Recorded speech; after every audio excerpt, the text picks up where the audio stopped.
Hello and welcome back to Townsend Junction. Or as I should be saying, welcome back to Merland Rye. Yes, the layout finally has a name. It's named after a road similar to that of the road that my primary school was on. So that was the new name for this layout. So, lots has happened since I've been away. Mainly I've been in Coventry doing my apprenticeship, but that doesn't mean haven't been splashing out on locos and also been doing some touches to the layout when I've occasionally come back. So I'm going to give you a brief synopsis of what's happened, all my new toys that have come, and then I'll give you a nice running session of some of the engines which are new and have been weathered. Alrighty, I'm going to start this end of the layout. So the first thing you'll probably be able to notice that's different is the greenery. This is simple Gauge Master grass flock. It's the same thing you'd find on grass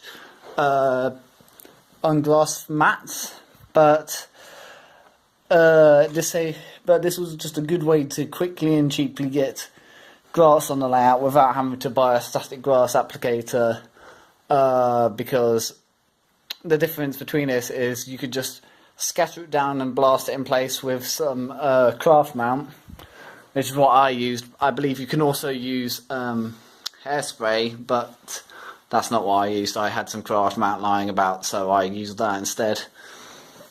So this is just a quick way to do it instead of having to buy a brand new static grass applicator.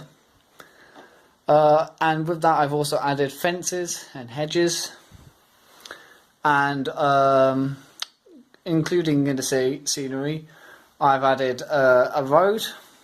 So there's actually a road where vehicles will be placed on. I've left all mine in the box considering the layout's only going to be out for about another day after I've done filming this. So for the houses I've also got this, which was the cottage, which was included free in a issue of BRM. So I've been able to make good use of that. I've literally just stuck it in place, left the roof to go up to continue like that, so it's just another little building in the road. I'm yet to finish off doing a path for that, but that's something I'll attend to shortly. Including with the cottage was this, which I cut off, and I do have a plan for it because I can have it in if it's stuck, because it's meant to go to the side like that, or I think it's the other way actually, the one facing the scenic break, but I digress. So this simply will glue on eventually like that. So it's just adds a nice little extra dimension, and it'll be a nice unique touch. And also I have pillars going down, which will make sense why it's supported. In actual fact, because not everything can be held in place with glue in the real world.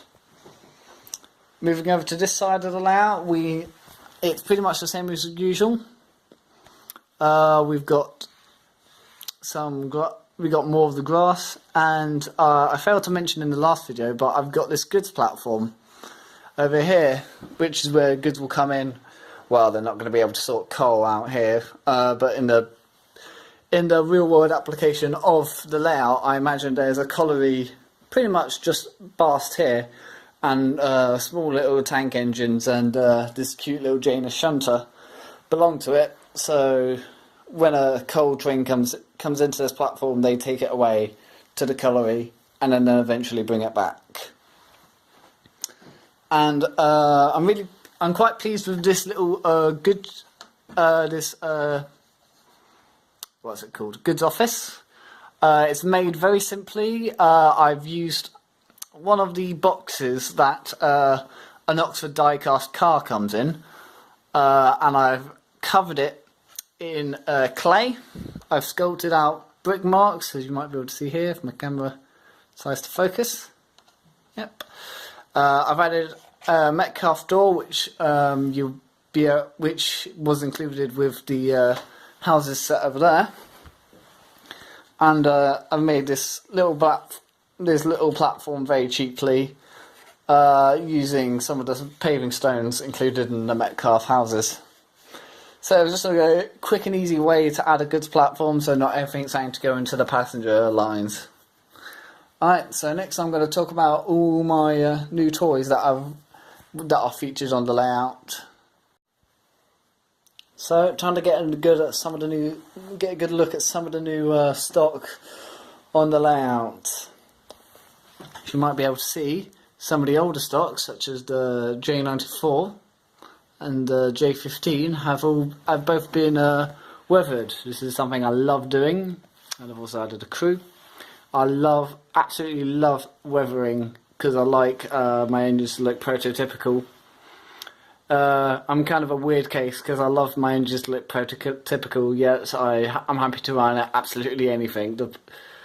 So there you go. So if it's a BR loco, I like to see it in a BR condition, which is absolutely filthy.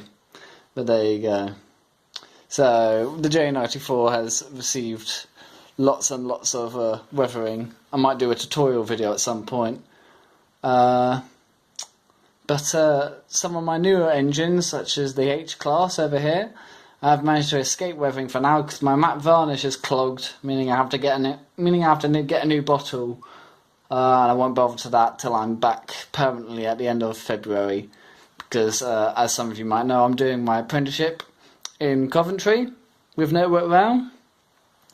And I get assigned back to my depot at the end of February, so that is when I'm able to do a little bit more back here. But until then, the H-Class will happily remain in pristine condition. So some of the new engines include obviously the H-Class, which was bought in at the Worley show. But this engine here is an IVAC Class 2. It's a Mogul. It's an engine I've absolutely loved and I've wanted for ages, and you can tell I've loved it because I've given it a nice good coat of weathering. So yep, it's something I absolutely love. Got that off of eBay. And here is the Raven Q6, another engine I absolutely love. I've loved these for ages. However, I've never been able to see one for under £100. So when I saw one on, I think it's KGJT trains, or I'll put the link on the screen of the model shop I bought this from. When I checked on there and saw this beast for £75, I knew I had to snap it up. And I'm so pleased I did, because this thing runs beautifully. It's one of Hornby's best in recent years. So if we pan over, we also see an appropriately filthy Janus. This is the Oxford Janus.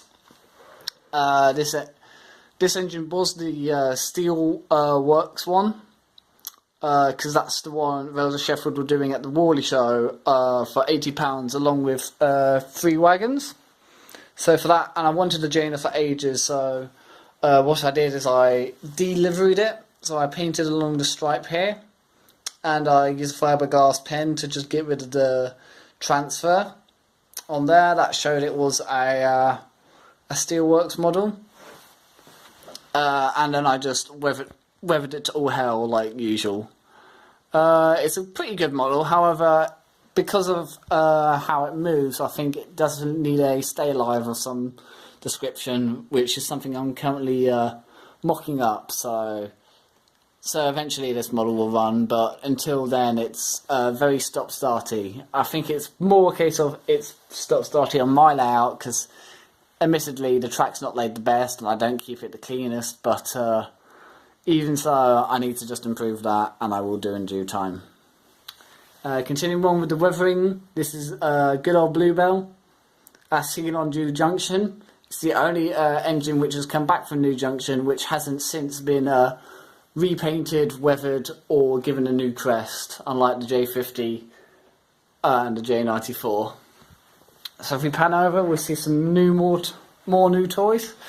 So this is the class 66. I've had this for ages, but I've only recently stuck a sound chip in, which you heard in the intro. And over here we got the class 700 black motor.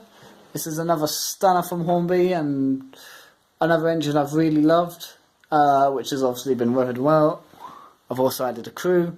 And here's the J94, the G50 from Hornby, which went to New Junction, but since it's come back, it's been given a lake crest because for whatever reason I think the lake crest is much nicer than the earlier one, and has been weathered accordingly. So one of the last few engines I've got here is a Merchant Navy. I got this also at the Worley show, again for £75. And considering you usually see these for about 120, if you're lucky, I knew I had to see it when I saw it for 75.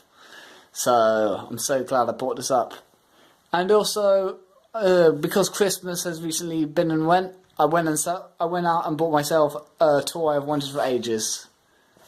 Yes, it's a class 450 EMU. I absolutely love it. Bachmann have done such a good job with this engine. It runs flawlessly. I love the lighting. I love pretty much everything about it. Currently it's got the chip I've got in for the MPV, because it's the only other 21 pin decoder socket I've got. And the plan is for this one because I like this loco so much, I'm treating it to an expensive sound decoder because it makes a very unique noise. So unfortunately I can't buy it as a Hornby TTS, but there you go. So yes, that's going to be in the near future. This thing's going to have sound, and it's going to sound like the actual models do. The reason I bought it because most of my stock is steam and early diesels, is because when I go to my depot, which is Wimbledon, I'm going to be going to have to avoid being run over by these things on a daily basis. It was either that or class 455, which I'm planning to get in the future. But for that I'll need kit knowledge, and right now the kits are more expensive, so I thought might as well buy the ready to run model as is.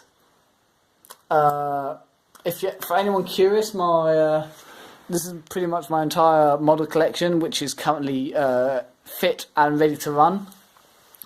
At last check, when I look in my my quote-unquote Bible, which is just what I call my my book of locomotive numbers, at last count I have got 31 locos which have been shipped and can be run. However, I feel like that number is more towards 40, because there's engines which don't have a chip, engines which are in the middle of being shipped, and also engines on the workshop which are also in bits and also just need general repairs to them. So yeah. And for anyone interested, this is how I store my locos. These are the 10-litre really useful boxes, just the right height for locos, and you can get quite a few in one box. So that's how I keep my locos, for anyone curious. So it's going to be a while until I upload again, because once again I've got to head back to Coventry for my apprenticeship. So I'm going to give you a nice long running session with lots of locos. So I hope everyone enjoyed, and you are now departing Townsend Junction and Merland Rye. Bye.